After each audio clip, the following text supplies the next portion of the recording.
Hai hai hai. Selamat datang kembali di channel Min Donghua. Kali ini kita akan melanjutkan cerita Donghua, Battle Truck di Heaven. Nggak pakai lama lagi, langsung aja kita ke ceritanya. Check it out. Di bawah keterkejutan Xiaoyan, tiba-tiba seluruh tubuhnya diselimuti oleh sebuah tekanan kuat yang tidak bisa dia tolak. Bahkan meskipun tubuh Xiaoyan sangat kuat, dia masih tidak tahan dengan tekanan tersebut, yang membuat Xiaoyan memuntahkan seteguk besar darah. Tidak hanya itu, kulit tubuhnya juga berlumuran darah. Meskipun Xiaoyan juga menggunakan tubuh fantasi emas saat ini, tapi Xiaoyan masih merasakan perasaan terdesak yang sudah lama tidak dirasakan.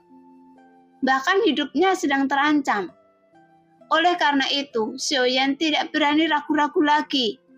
Namun, Xiaoyan ingin menggunakan kekuatan dewa asli yang super raksasa untuk melawannya. Hanya saja saat ini, jiwa sekelompok pasukan Taishu dikumpulkan oleh Xiaoyan ke dalam panji penekan jiwa. Meskipun panji penekan jiwa dimasukkan ke dalam cincin oleh Xiaoyan, sekarang jiwa-jiwa itu juga melayang di sepanjang cincin, kemudian menempel pada tubuh Xiaoyan, dan itu berubah menjadi kekuatan penahan yang sangat kuat, yang membuat Xiaoyan tidak bisa bergerak sama sekali. Apakah mungkin Anda benar-benar nomor 9? Bagaimana bisa kekuatan Anda terlalu lemah? Mungkinkah para pecundang ini mencari orang yang salah? Sosok berdarah itu menatap Xiaoyan di depannya, namun dalam ekspresinya samar-samar Xiaoyan dapat merasakannya, seolah-olah dia mempertanyakan kekuatan Xiaoyan yang terlalu lemah dan jauh berbeda dengan kekuatan nomor 9 yang dia bayangkannya. Hanya ini, tapi Anda berani membunuh prajurit Taishu saya. Tapi biarpun saya membunuh Anda, itu akan dianggap sebagai membayar nyawa mereka. Jadi tidak ada masalah dengan emosi atau alasan. Apakah Anda baik-baik saja? Sambil berbicara, sosok berdarah itu mendengus dingin. Baginya, Xiaoyan sepertinya tidak mungkin menjadi nomor 9, karena untuk mampu memasuki alam dewa kekacauan sudah tidak ada keraguan bahwa semua orang yang bisa memasukinya harus menjadi yang terkuat. Bagaimanapun kekuatan Xiaoyan benar-benar tidak sebanding dengannya. Tepat ketika mendengar kata-kata dari sosok berdarah, itu juga membuat Xiaoyan mengerutkan kening. Karena dengan cara berbicaranya, Xiaoyan bisa lebih yakin bahwa dia adalah nomor 6. Namun yang tidak bisa dipahami oleh Xiaoyan adalah mengapa nomor 6 bisa muncul di depannya. Jadi dia seharusnya menggunakan beberapa cara untuk membiarkan dirinya tampil di depan Xiaoyan.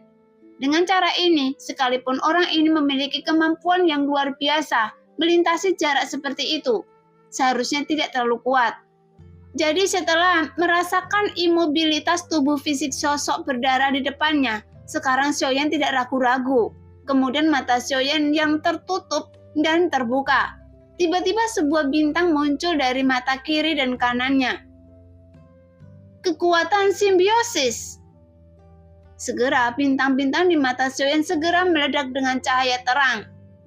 Jelas, ini adalah kekuatan dewa aslinya yang merupakan kemampuan untuk terhubung dengan semua makhluk hidup di ruang ini. Dan apa yang ada dalam ruang tersebut disebut simbiosis. Ketika adegan kekuatan simbiosis terungkap sekarang, vitalitas yang tak ada habisnya langsung mengalir dengan gila-gilaan ke tubuh Xiaoyan.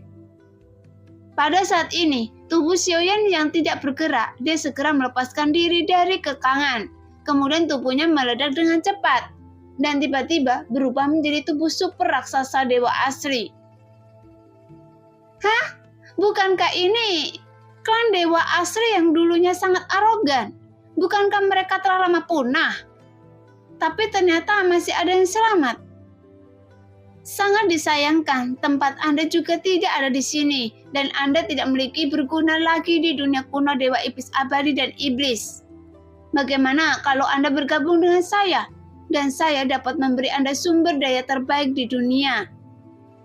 Sosok berdarah itu tiba-tiba berhenti, kemudian dia berkata dengan serius. Lagi pula dia tidak pernah mengambil tindakan terhadap Xiaoyan secara langsung. Sebaliknya, sekarang dia mengirimkan kata-kata rekrutmen yang sama, seperti yang pernah digunakan orang kuat dari Taisu sebelumnya, yang menunjukkan Taisu sepertinya sedang kekurangan orang, dan ini juga merupakan metode merekrut orang-orang berbakat untuk mengumpulkan orang-orang kuat dari seluruh dunia. Untuk mereka gunakan sendiri, hanya saja Xiaoyan tidak tahu mereka menggunakan metode ini. Jadi sudah berapa banyak orang kuat yang telah mereka rekrut? Senior, apakah yang Anda katakan benar? Kata Xiaoyan dengan ekspresi yang terlihat sangat serius.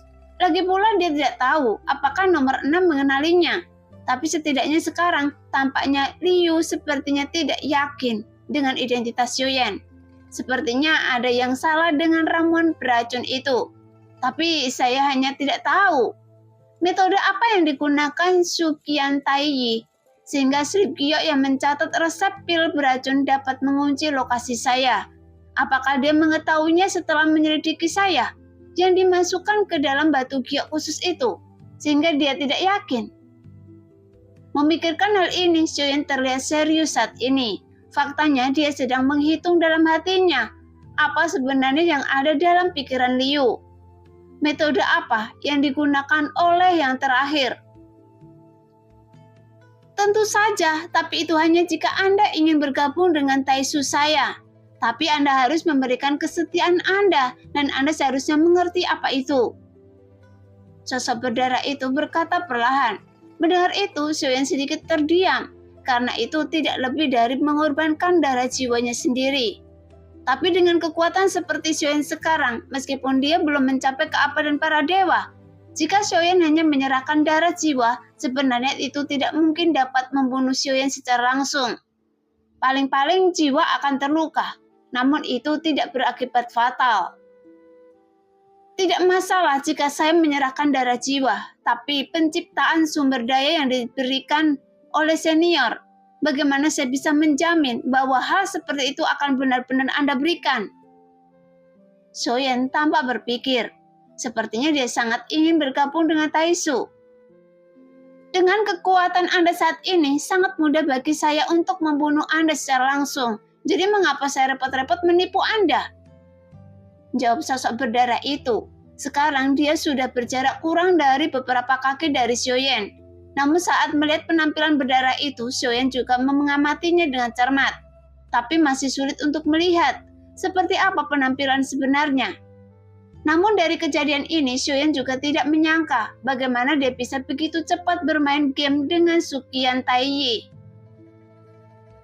Itu tidak terlalu buruk. Senior, saya punya satu permintaan lagi. Hanya saja itu tanpa komitmen. Jika Anda dapat membantu saya menyelesaikan masalah junior ini, saya bersedia mengabdikan hidup saya untuk Taisu. Saat Xiaoyan mengatakan ini, dia tiba-tiba mengepakkan tinjunya dengan hormat. Namun ucapannya dengan sangat tegas. Saya pikir senior juga harus mengetahui konflik antara klan dewa asli saya dan klan Cimi. Dan saya ingin tahu, apakah senior dapat meminjam sebagian dari kekuatan Taisu untuk membantu saya membalas dendam? Sekarang, Xiaoyan berbicara dengan nada penuh kemarahan. Sepertinya dia benar-benar sangat membenci klan Cimi. Tentu saja semua ini hanya berpura-pura.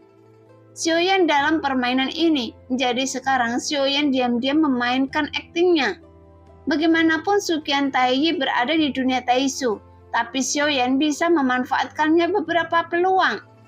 Meskipun ini tidak menimbulkan kerusakan apapun, setidaknya dia bisa mempermainkannya. Begitukah? Namun ini masalah yang sangat sulit, karena sejauh yang saya tahu, saat ini tidak ada lagi klan Cimi di dunia kuno Dewa Iblis Abadi. Jadi, meskipun saya ingin membantu Anda tidak memiliki cara untuk membalas dendam.